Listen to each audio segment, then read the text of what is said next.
Bienvenue à l'émission En accord avec le son. Là où nous sommes en accord avec le son.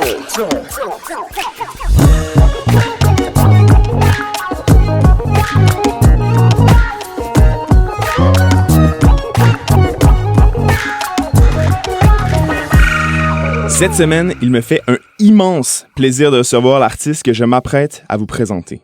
Ou, je pourrais même dire que ça me fait un petit velours. À la manière d'un énorme chien gentil, la musique que nous allons écouter aujourd'hui transformera toute émotion en bonne humeur, même si l'on se sent au coton.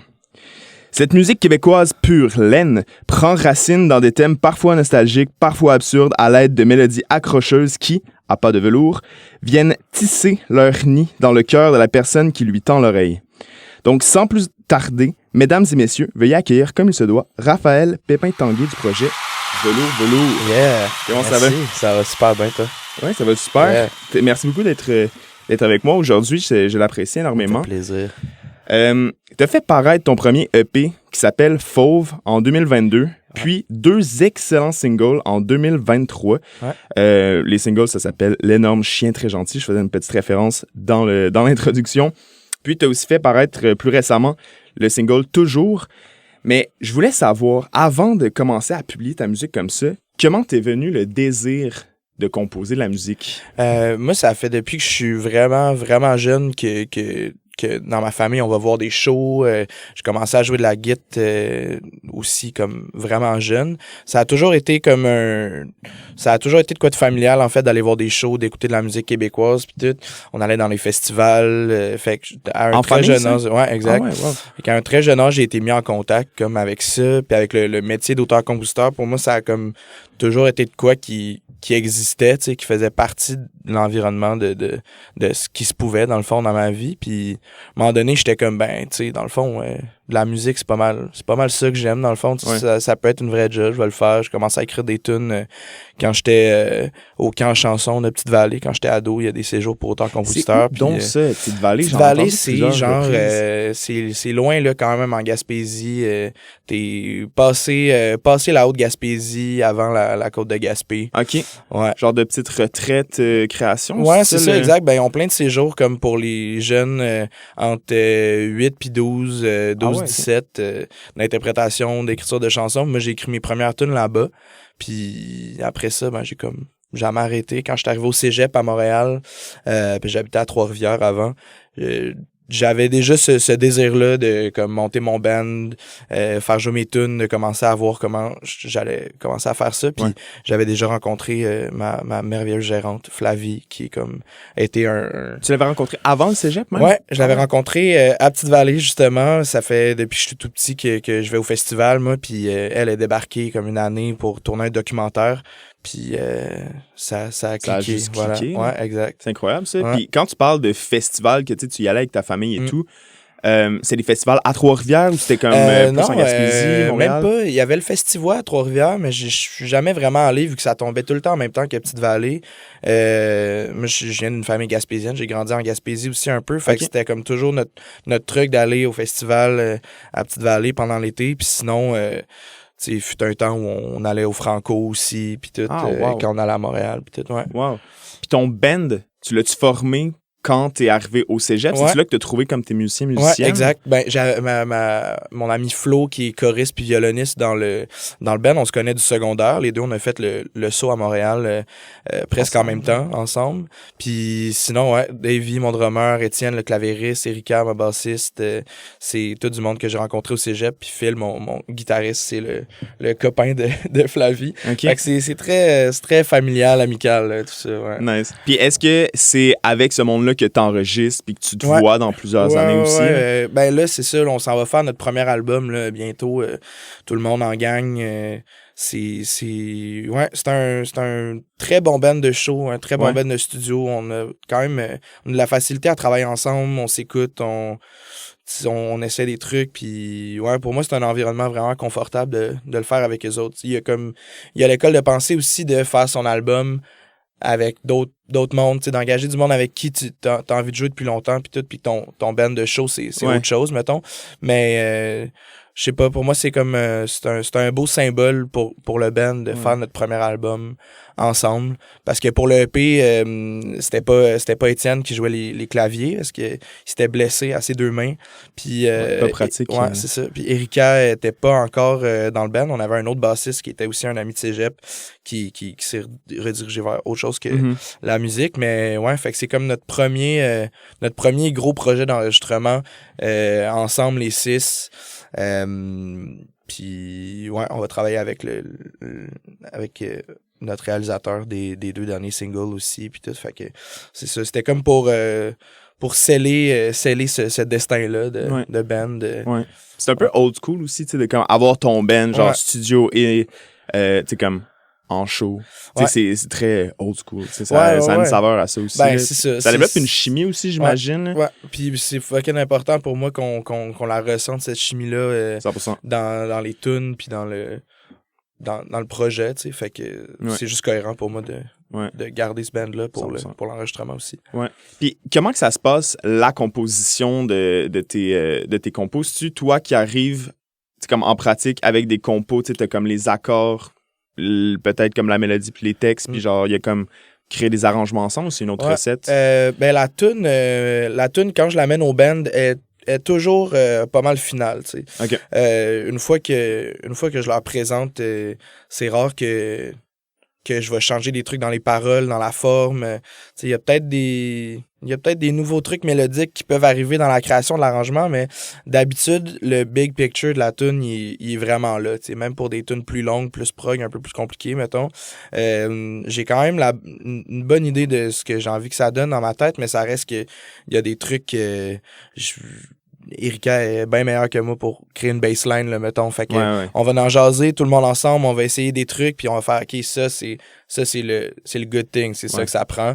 J'avais pas nécessairement pensé d'avance, tu sais. On fait quand même pas mal les arrangements en gang, c'est de quoi de quand même live, là. J'arrive avec la tune, puis on l'essaye par partie, on run ça. Mais c'est important aussi, tu sais, d'aller chercher l'expertise aussi des personnes avec qui tu joues, parce que c'est un peu à ça aussi que ça sert un band, c'est de comme, faire bouillonner le truc en groupe, puis c'est comme tu dis, genre, tu sais, mettons Erika la bassiste, elle a sans doute beaucoup plus de connaissances que toi, genre, fait que son opinion est sans doute... Chacun de mes instrumentistes est meilleur à ce qu'ils font que moi, tu sais, fait que...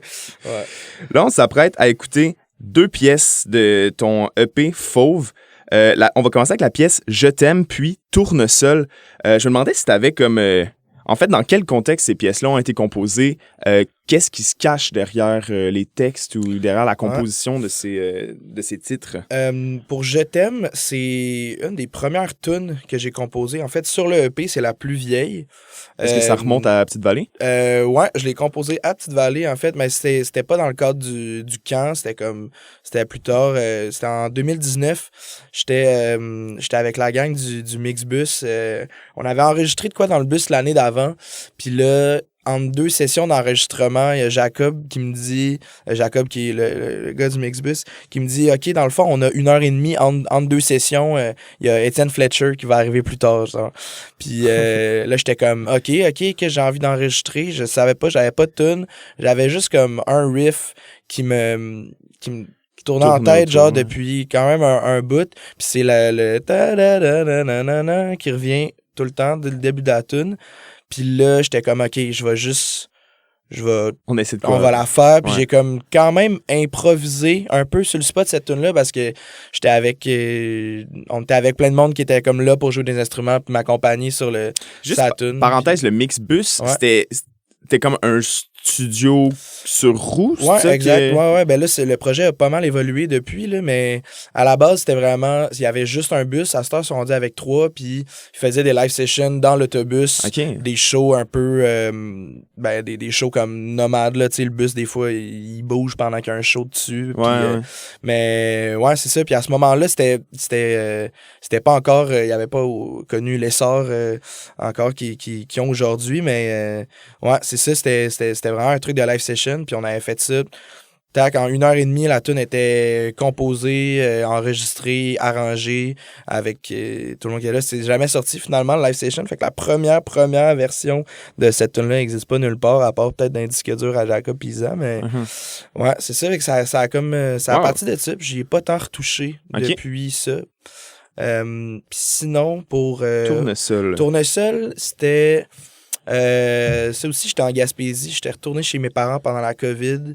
Mes parents habitent à Saint-Anne-des-Monts, puis c'est quelques jours avant de revenir à Montréal, je pense, j'avais jammé dans ma chambre, genre l'intro de l'album, puis cette tune-là, parce que il me manquait une tune dans le fond pour compléter l'image que j'avais de mon EP.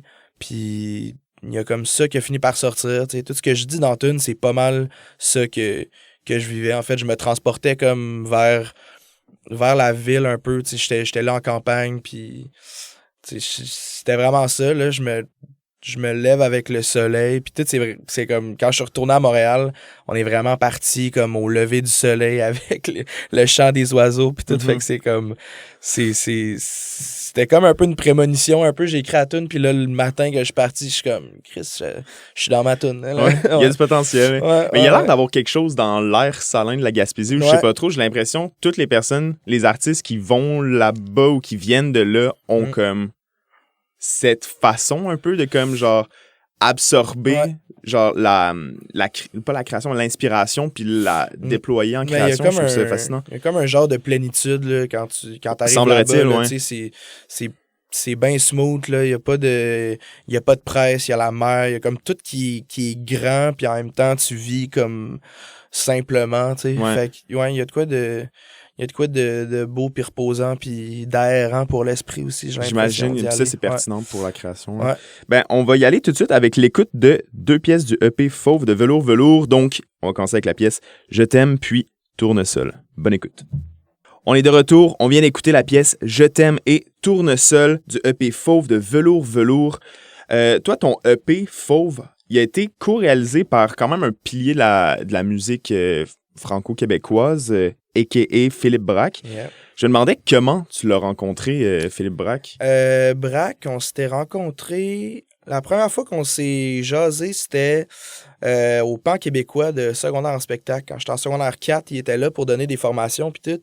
Puis moi, cette année-là, on avait fait une de ses tunes à secondaire en spectacle. C'était pas rendu au Pan québécois, j'étais là pour un autre numéro. Puis, fait qu'on s'était comme déjà jasé, tu sais, il l'avait vu, le number, puis tout. Puis à un moment donné, c'est Simon Pedneau, qui est un guitariste qui joue dans le projet, qui a d'ailleurs réalisé là, dernièrement le dernier album de Marco Emma, qui dit hey, j'avais une guitare comme, puis il était comme hey, je peux-tu emprunter ta guitare, on irait jammer, puis tout. J'étais comme ah ok, je passe ma guitare, puis il est comme ben j'allais comme le laisser partir avec ma guitare, puis comme tu veux venir avec nous autres. J'étais comme ah ok ben oui.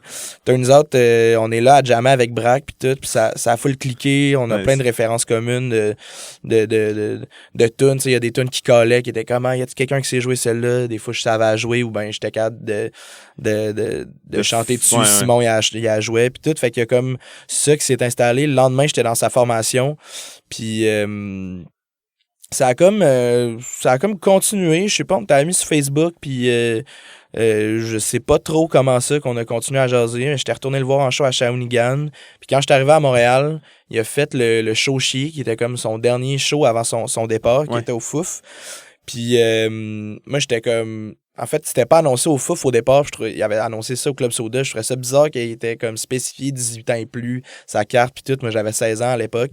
Puis j'étais comme hey, ça va-tu t'encarter à ton show? Il était comme ben ouais, c'est quand même. Mais c'est quoi, c'est juste parce que dans un bar. Ouais, c'est ça, parce que dans un bar, c'est juste ça. Puis là, turns out, il me demande mon numéro de téléphone, mon courriel, puis tout. Je suis comme OK, mais tu sais, pas de stress, genre, pas besoin de me mettre sa guest, genre, c'est good, là, tu sais.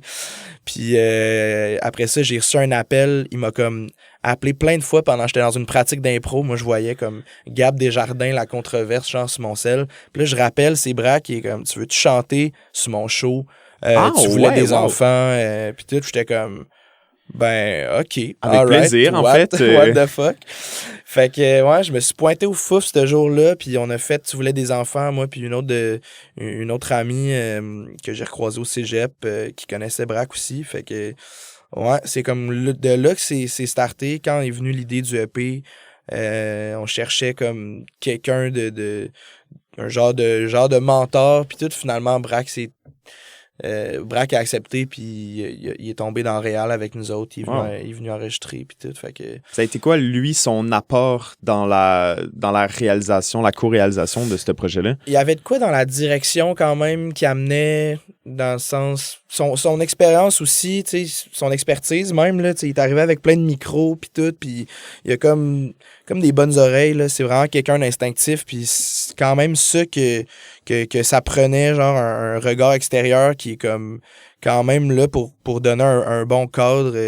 Moi, j'avais jamais vraiment fait ça, du studio, enregistré, puis tout. J'avais des bonnes idées pour mes arrangements. Je suis quand même assez pragmatique pour ce qui est de comment je veux que ça sonne, mais après ça, c'est de comme combien de micros on va mettre sur le snare. Ouais, techniquement là, parlant, genre, OK, on la refait, ça, on la refait.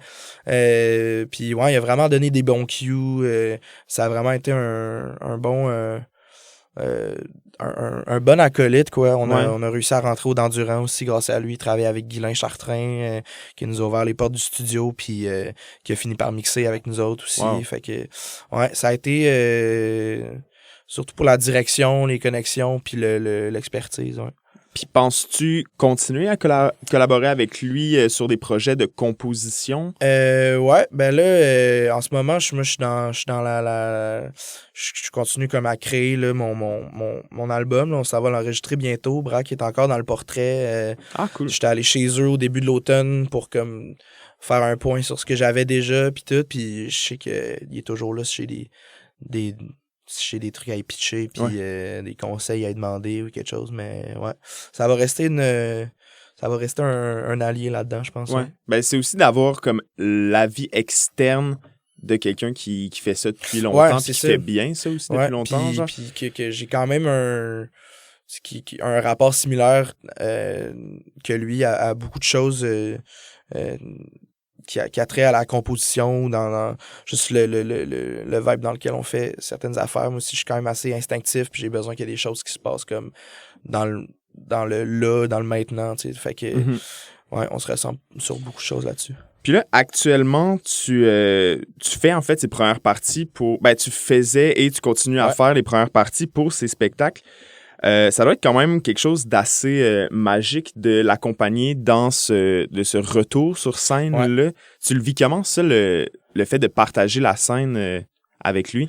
Ben, c'est vraiment cool. Moi, j'en revenais pas comme les premières fois quand tu sais, nous autres, on fait notre première partie, puis après ça, on check le show, tu sais, mais la première fois que je l'ai checké des coulisses, après avoir joué notre première partie, j'étais comme, hey, j'aurais pas imaginé ça, mettons, quand j'étais kid puis que j'écoutais du Philippe Braque, que j'allais, tu sais, comme ouvrir pour presque une dizaine de ses shows, tu sais.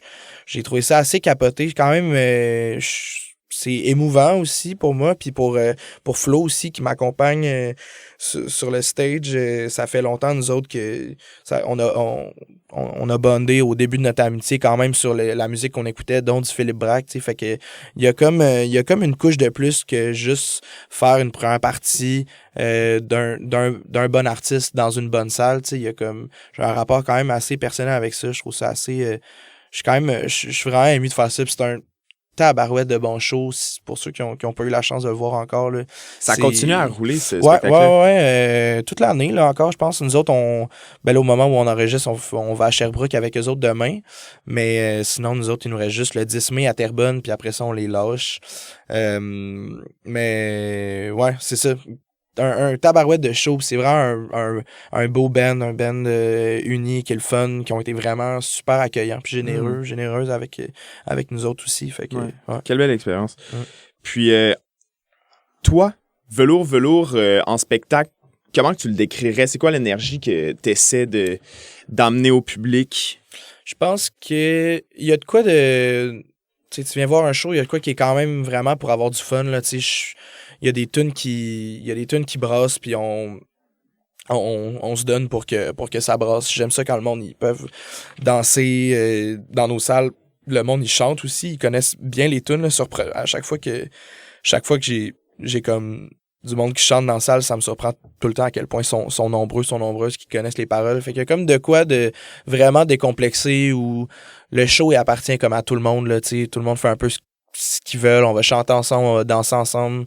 Moi, j'ai pas d'intervention préparée en tant que telle. Fait qu'on est vraiment là pour vivre le moment présent, autant nous autres sur le stage que le public, puis nous autres avec le public. Pour moi, c'est vraiment un échange, tu sais. Fait que c'est un peu... Ça peut être quand même différent à chaque fois, d'une certaine manière, mais il y a aussi une portion où il y a des tunes quand même plus mélancoliques et tout, mais il y a quoi il y a toujours quand même de confort dans cette mélancolie-là. Puis après ça, ben, une fois qu'on a passé le chunk du show où c'est plus smooth, ben, on va rembarquer avec des tunes qui... Ça brasse un peu plus. Ouais, c'est ça, exact. Ouais. Qui vont nous redonner le goût de finir le show sur un high. Là. Ouais. Est-ce que les arrangements que vous avez faits pour les prestations live sont plutôt similaires à l'album ou... c'est un peu t'en dissocier. C'est dur à dire. Mettons, les tunes qu'on joue en live, là, qui sont pas encore enregistrées, qui vont être sur l'album, tout peut changer, là. Tu sais, il y a comme... Il y a rien qui est coulé dans le béton, tu sais. Puis après ça, c'est tout le temps une job de... Mettons, pour celles qui sont déjà enregistrées, de faire comme, OK, ben, comment on va faire sonner ça le plus fidèlement pour le band live, parce qu'on n'a pas toutes les takes d'overdub qu'on a fait en studio, puis tout. Naturellement. Fait que, ouais, mais non, il y a quand même de quoi d'assez fidèle. Pour les tunes déjà enregistrées, c'est assez fidèle quand même à ce qu'il y a sur les enregistrements, mais pour ce qui reste à enregistrer, c'est encore bien flou, là. Tout peut arriver. Ouais. Ben, ouais. C'est aussi ça, je pense, qui est un peu le plaisir du live, là. C'est aussi de se laisser emporter par c'est de l'énergie. redécouvrir les tunes aussi pendant que t'es en studio, là. C'est un peu ça le but. Ouais. Puis tu sais, mettons, aussi, t'as l'énergie de la foule qui, veut pas, vient vraiment influencer la manière dont toi, tu vas réagir et vice-versa. Genre vraiment. Que tes musiciennes aussi vont vivre. Ouais. Donc, c'est un peu une façon aussi de vivre le moment, avec une musique qui était déjà préétablie, tu sais. Mm-hmm. Avant l'entrevue, tu m'avais fait part de 2 artistes inspiration. Naturellement, on va écouter une pièce de Philippe Braque, mais il y a également Marie-Pierre Arthur. Ouais. Je me demandais de quelle manière cet artiste-là t'a inspiré. Ça fait longtemps aussi que je vis avec sa musique, mais moi, j'ai toujours trouvé ça fascinant, Marie-Pierre, comment elle peut parler des trucs, des fois, tellement deep puis tellement tristes, mais sur comme... l'instrumental la plus comme le fun puis cool puis groovy. Il y a comme de quoi il y a une belle dualité, je trouve, dans ce genre de tunes là qu'elle fait, des tunes comme Rien à faire, que c'est genre t'as une bass full 70s puis c'est comme ça groove, c'est vraiment le fun, un genre de Dreams de Fleetwood Mac, mettons, mais comme le texte, après ça, quand tu t'y attardes, t'es genre... Il y a de quoi de déchirant quand même, pis tout. Je trouve qu'elle fait ça avec une grande vérité aussi, pis ça s'entend dans sa voix quand elle chante. J'ai eu la chance de chanter avec pour le spectacle de Noël d'Étienne Copé qu'on a fait à la fin de l'année. Puis c'est un bonheur de chanter avec une artiste comme ça qui c'est ça. Comme je dis, c'est vraiment vrai, là, dans le fond. Pour moi, ça fait toute la différence. Quand t'écoutes une tune pis t'es comme tu y crois, ben c'est ça pour moi qui fait transmettre le plus d'émotions, tu sais. Il y a aussi que ces tunes, elles peuvent être vraiment vagues, là, tu sais. C'est comme si tu sais jamais exactement de quoi ça parle, mais tu peux tout t'imaginer. Ça, je trouve que ça donne ça permet à l'auditeur aussi de se placer là-dedans. Ouais. Puis... Ben, laisser comme aussi l'inspiration, puis en fait, laisser l'auditeur aussi s'interpréter, c'est le mot que je cherchais exactement. Ouais, ça permet à l'auditeur de se mettre au milieu de la toune puis de penser à sa vie puis à ses affaires, puis c'est pour ça qu'on fait ça dans le fond, c'est pour que ça touche le monde puis qu'il y ait une réflexion après, tu sais. Ouais. Donc on va se lancer dans l'écoute de ces 2 pièces-là. Donc on va commencer avec la pièce Last Call de Philippe Braque. Puis peux-tu me rappeler le nom de la pièce? C'est À partir de maintenant. De Marie-Pierre Arthur. Bonne écoute. Donc, on est de retour. On vient d'écouter la pièce Last Call de Philippe Braque, puis à partir de maintenant, de Marie-Pierre Arthur. Maintenant, Raphaël, on tombe dans la portion questions du public. Donc, j'ai demandé aux internautes et personnes qui suivent l'émission sur Instagram de me poser des questions que je pourrais te poser dans le cadre de l'entrevue. Donc, on va commencer avec une question pas exactement technique, mais qui relève de la composition de ta musique. Ouais. Musique avant texte ou texte avant musique? Ça vient quand même en même temps, les deux. Souvent, quand j'ai une idée de mélodie, je vais comme essayer de l'enregistrer direct avec des paroles. Je compose comme un peu en déambulant. Là, quand je marche dans la rue ou quelque chose, j'ai une idée de tune, je vais l'enregistrer dans mon cell. C'est surtout comme ça que je fonctionne. À partir d'un moment, je vais comme rassembler les pièces du casse-tête, puis après ça, mettre... Il peut y avoir plein de petits segments. Ouais, genre. c'est ça. C'est surtout ça. Là. Je me donne pas la vie facile, là, mais j'enregistre plein d'affaires. Puis après ça, je suis comme, OK, qu'est-ce qui fait partie de la même tune? Puis là, je vais chercher comme mes perches, mais c'est beaucoup des mélodies que je chante à la voix. Ça peut être une idée de riff de git ou quelque chose, mais si c'est pour être une mélodie que je vois des paroles, je vais sûrement comme l'enregistrer direct avec. Fait que ça vient comme simili en même temps. Je dirais que mes idées sont plus musicales au début que texte, mais le texte arrive pas loin après d'habitude, ouais. Dans le sens où est-ce que la mélodie va aussi venir un peu dicter comme l'émotion, puis l'émotion va dicter le texte un peu. Puis dès que l'idée germe, moi je veux l'attraper au bon. Fait que la première idée que j'ai, ben je vais comme je vais m'agarder pour être sûr d'avoir capté comme le moment où j'ai eu cette idée-là, qu'est-ce que ça voulait dire. Puis, ouais. Puis est-ce que, mettons, ta ligne mélodique va venir un peu dicter le nombre de syllabes? Je sais que c'est une affaire que certaines personnes font, dans le sens où est-ce que c'est une mélodie qui fait genre... Ta-dam-pidim. Ouais. Là, je viens de faire, je pense, le thème d'un James Bond, quelque chose comme ça. Genre. Ouais. Mais tu sais, là, ça va faire 1, 2, 3, 4. Donc, genre, 4 syllabes dans Est-ce que c'est ça que tu vas faire? Parce que ça peut devenir un peu contraignant en termes d'élaboration de texte cohérent. Ouais, ben ça dépend. J'ai jamais vraiment pensé à ça. Mais il y a des fois que oui, je suis quand même contraint à garder un certain... ben, tu sais, c'est comme amené, si t'en as trop de syllabes, ça fait juste pas fitter, tu sais. Si t'en as assez, après ça, tu peux découper, de rap, ouais, c'est ça, à m'amener, je suis pas, ouais, mais si t'en as pas assez de syllabes, après ça, ben, tu peux, dans un moment de voyelle, tu peux faire 2 notes, là, tu sais, il y a toujours quelques moyens de moyenner, exactement. Prochaine question, y aurait-il des artistes avec lesquels tu voudrais collaborer dans le futur? Collaborer, ben, genre, mettons, en featuring sur des tunes, mettons. Ouais. À ton libre inspiration. Ben, moi, j'ai toujours de la misère à m'imaginer comme, je sais pas, je trouve quelqu'un que l'univers est comme ultra cohérent avec moi, ou bien que c'est comme un peu surprenant. Pour ce qui est de enregistrer une tune ensemble, mettons, faudrait que j'ai eu un flash d'une tune que je suis comme, ça c'est trop, ça me fait vraiment penser à cette personne-là, faudrait que je chante avec. Ben, ça pourrait me faire un featuring sur de la musique enregistrée.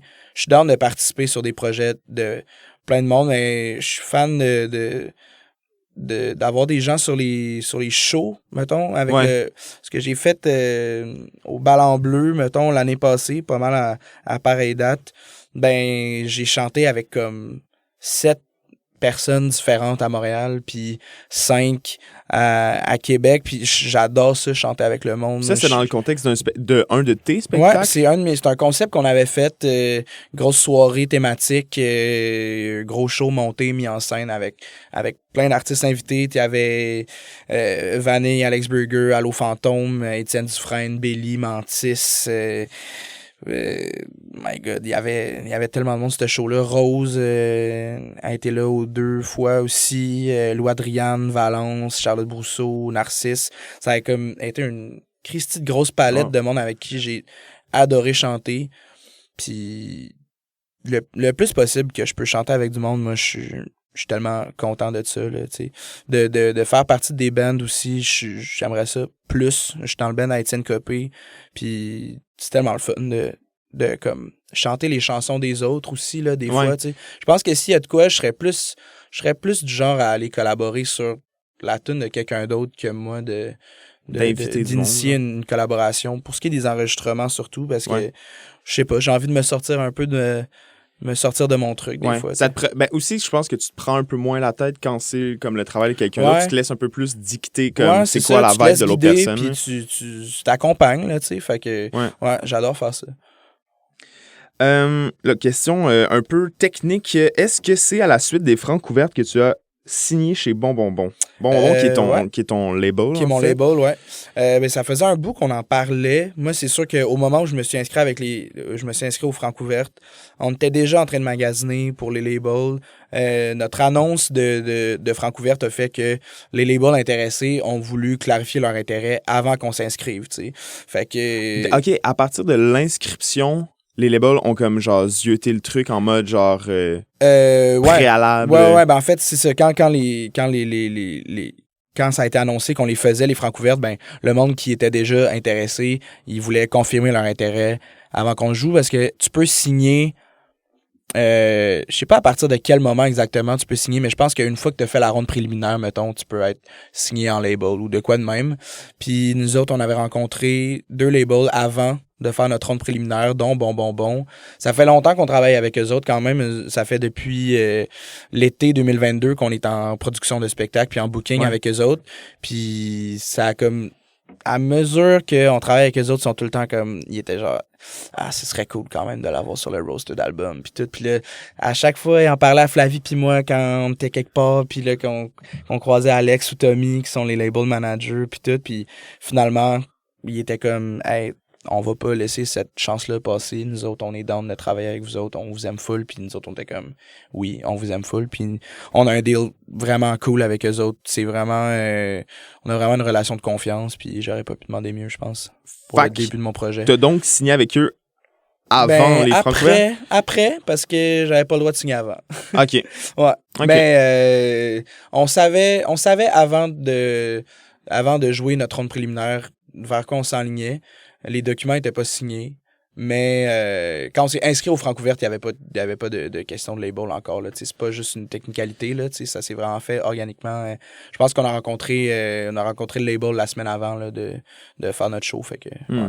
C'est quoi les avantages principaux, selon toi, d'avoir... en fait, de travailler avec un label? Ben financièrement, il y a de quoi de cool quand même. Là, là où nous, on payait pour la commercialisation... on sortait l'argent de nos poches là, direct comme pour le pistage radio, pour les relations de presse, pour la distribution puis tout. Tandis que là, vu qu'on est signé en licence, ben c'est Bon Bon Bon qui avance comme le cash pour la commercialisation. Puis eux se prennent une cote du profit de nos redevances. Ouais. Mais l'avantage, ça fait quand même que j'ai pas à sortir... mettons 10 000 $ en mise en marché de mes poches, là, tu sais. Ouais. Ça reste mon argent d'une certaine manière, mais il sort pas de la seconde même de mes poches. Fait que ça, c'est un avantage par rapport à avant, parce que je suis quand même autoproducteur de ma musique encore. Fait que je paye déjà beaucoup pour mon projet, tu sais, à moins d'être subventionné, là. Mais il y a quand même un avantage financier, mais pour moi, le main avantage, puis j'aurais pas signé si c'était pas de ça, c'est d'avoir une équipe vraiment dévouée qui est là comme qui est autant motivée que toi à faire grandir ton projet, tu sais. Sont full motivés, bon, que ce soit Thomas au booking. On a plein de gigs qui sont vraiment géniales. On a la tournée d'après-album qu'on commence là, à voir qu'est-ce qui va se booker à ce niveau-là. Mais tout le monde est comme juste vraiment down puis motivé. On a de l'aide. Ça divise la tâche aussi parce que ma gérante peut pas faire ça tout seul. C'est vraiment vraiment important.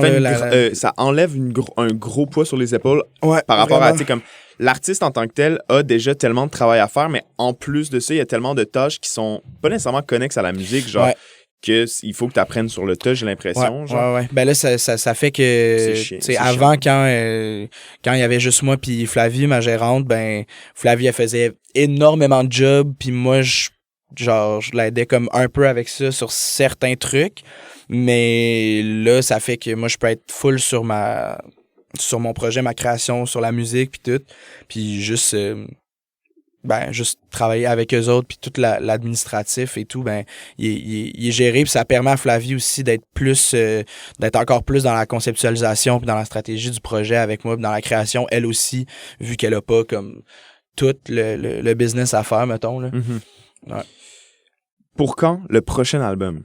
C'est la question qui brûle les lèvres de plusieurs personnes, je crois. Je sais pas si je peux dire quand, parce que je sais pas exactement ça va être quand. Mais on l'enregistre bientôt, là, genre au printemps, on va rentrer en studio pour ça. Fait que après ça, je sais pas, on va-tu commencer à avoir des singles sortir fin 2024 ou bien ça va être juste en 2025? Je sais pas, on va voir comment ça se passe, mais c'est un processus qui est quand même assez long, tu sais, même si l'enregistrement peut se passer vite, après ça, ben il y a tellement de trucs de tu sais, je veux dire, on va vouloir faire presser les vinyles, on va vouloir... il y a plein de trucs, là. Juste la distribution, ça prend beaucoup de temps, tu sais. Je pense que une fois que le truc est mixé, masterisé, puis que tout est prêt, mettons, la pochette et tout, ben juste là, ça prend comme 5 semaines environ, tu sais, après ça, pour que ça sorte. Fait que déjà, quand il est fini, ça sort pas avant 5 semaines après ça, tu sais. Ouais. Donc, ça se trame. Pas encore possible de dire quoi que ce soit. Exact. Mais ça se trame. Yeah. On laisse le mystère planer. La dernière question, non la moindre. Ta sorte de chien préféré? Ah, c'est bon, ça. Moi, je suis fan... c'est pas un secret pour personne. Je pense que j'aime quand même les gros chiens. Mais moi, en fait, j'aime tellement les animaux, là. Ça n'a pas de sens. Juste voir un chien dans la rue, tu fais ma journée, là. Comme, c'est juste un chien, là. C'est good. Ouais.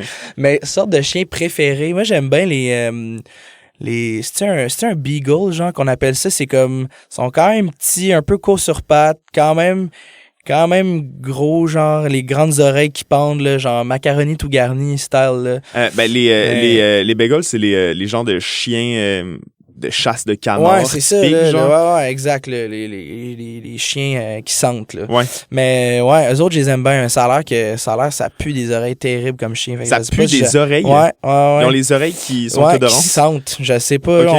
On m'a dit ça, en tout cas, ça a de l'air. Je pense que qu'ils jappaient. Ah ouais, hein? Pas mal. Ah, ouais, j'avais toujours eu l'impression que c'était des chiens quand même calmes. Ah, mais ouais, je pense que sûrement qu'ils hurlent, en fait, là. Ouais. C'est comme un husky. Je pense que quand t'as un husky, là, faut que tu sois habitué à entendre crier, là. Ça hurle, là. C'est un bon loup, là. Ouais. C'est vraiment genre des cris. C'est pas un wouf gentil, non, c'est exact, un... C'est pas, il y a quelqu'un à la porte, wouf, 2-3, là, mais non. Mais en fait, c'est passé ça, je l'ai utilisé comme dernière question parce qu'on j'utilise cette question pour faire un pivot vers les prochaines pièces musicales qu'on s'en va écouter. On va aller écouter la pièce L'énorme chien très gentil, qui est un single que tu as sorti dans l'année 2023, puis Toujours, qui est un deuxième single que tu as fait paraître. Mais sur la pochette du single L'énorme chien très gentil, c'est pas un bagel. Non. C'est le chien de la voisine d'en bas de Alex Archambault, mon label manager. OK. Ça, c'est drôle. On cherchait quel chien qui allait être dans le clip pis tout. Puis là, Alex, il nous dit « Hey, ma voisine d'en bas, elle a un gros chien incroyable, s'appelle Balou. » Puis on a rencontré la maîtresse du chien. De Balou. Puis elle a été tellement sweet, elle est venue le promener avec nous autres. On est allé quelques fois le promener pour tourner les images du clip, là, ben genre du karaoké, en fait, là. Puis, ouais, mais non, je sais pas c'est quoi comme race de chien, ça, mais il est absolument magnifique et tellement gentil, ce Balou, là. Ben, on s'en va penser à Balou en écoutant la pièce L'énorme chien très gentil, puis Toujours. Bonne écoute. On est de retour, on vient d'écouter la pièce L'énorme chien très gentil et Toujours de Velours.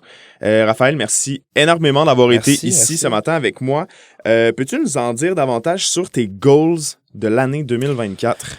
Ben là, c'est sûr que faut que je réussisse à faire mon album, là. C'est comme... Ça, c'est mon main goal, là. J'ai pas encore fini d'écrire les tunes, puis...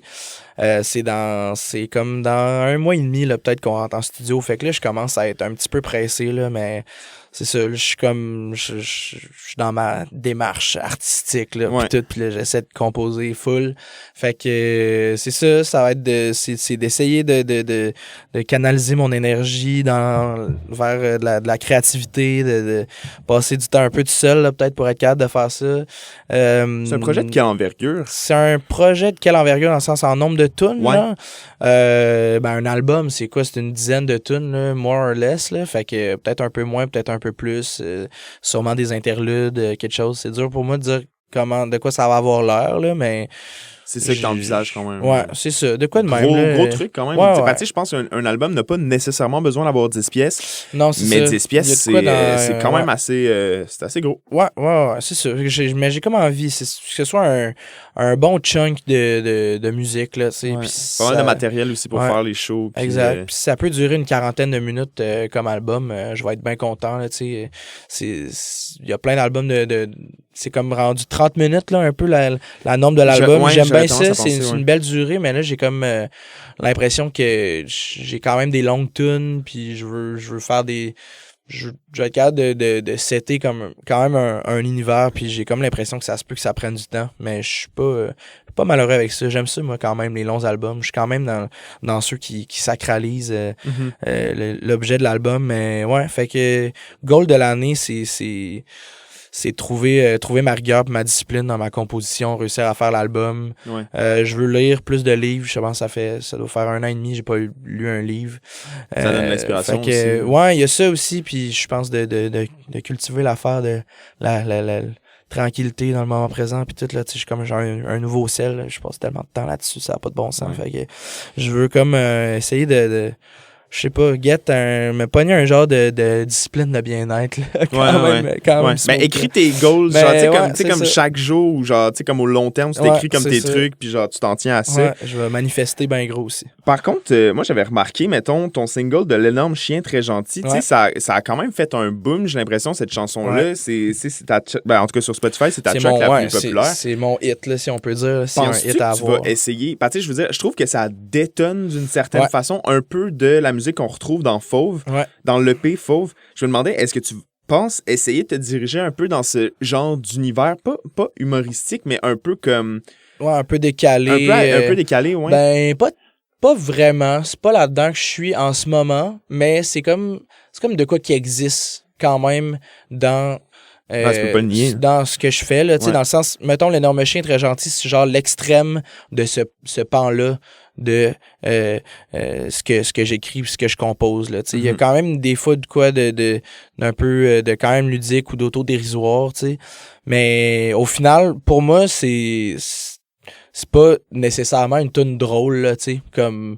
Pour moi, en fait, c'est une belle toune. Ouais. Puis, là, je dis ça de ma propre musique, là, mais il y a quand même de quoi d'un peu emo là, dans cette toune-là, au final. Là, tu sens un peu là, le denial là, à quelque part. Là, il y a quelque Ouais. chose à changer, puis tout, c'est comme... Non, mais les Ouais. textes sont pas humoristiques dans le sens où est-ce que, genre, c'est vrai. Genre, tu sais, Ouais, comme, ouais, ce ouais. que j'ai besoin, c'est pas de Ben, me c'est ça, saouler la gueule, c'est c'est d'un très- ami à 4 pattes. Exact. Mais tu sais, c'est dans comme le fait que, comme, tu sais, la mélodie est comme, juste comme, un peu, genre, tu sais, comme accrocheuse et avec d'un texte que un enfant de 5 ans pourrait chantonner, tu sais. Ben, et il y en a énormément qui le chantonnent d'ailleurs, mais ouais, je pense que je suis quand même là-dedans dans le sens de tu sais, dire les choses comme simplement. Ça c'est ça mon c'est comme ça que j'écris. Ouais. Puis ouais, puis je vais dans le sens je reste un adepte de mélodies accrocheuses puis tout, fait que tu sais ça il y a de quoi qui va pas changer quand même. Ouais, tu peux pas l'enlever. Ouais, exact. Bon, ben, on va finir ça sur ces belles paroles. Je m'appelle Joël Lupien-Fanel. J'étais avec Raphaël Pépin-Tanguay de Velours Velours. Encore une fois, un immense merci. Merci à toi Joël. À la prochaine. À bientôt.